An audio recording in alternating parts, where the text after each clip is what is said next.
Meanwhile, Entergy is apologizing for last night's rolling blackouts. They left thousands of customers in New Orleans without power for about 2 hours. Yeah, and our team coverage is continuing tonight with Paul Murphy as he reports the utility is coming under fire for a lack of communication with customers as well. Linda Doiron spent the afternoon taking down her Mardi Gras decorations. Last night, the New Orleans woman and her family bundled up inside their house on Marshal Foch in the Lakeview neighborhood. They were among the 24,000 Entergy New Orleans customers that lost power from 7 to 9 during Tuesday night's rolling blackouts.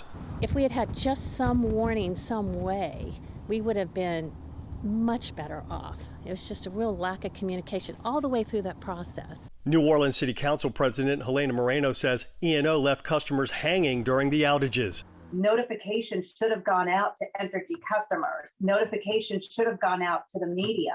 Unfortunately, that did not happen. Moreno says customers were not advised about the rolling blackouts until 6 minutes before the outages ended.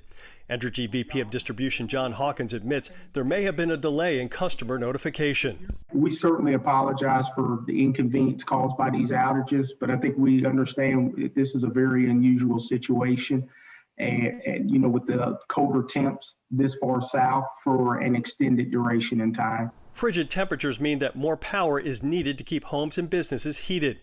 Hawkins says Entergy was given just 30 minutes notice from MISO, the regional electrical grid that covers Louisiana, that demand would soon exceed the supply of electricity. They needed to stabilize the grid by initiating rolling outages. The issue, Paul, is that if you don't, that's where you can get into those cascading type outages. Widespread outages that could last for days instead of hours.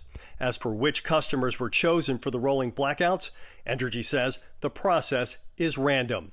Back on Marshal Foch, Linda Doiron is urging E&O to do better next time. It was very cold.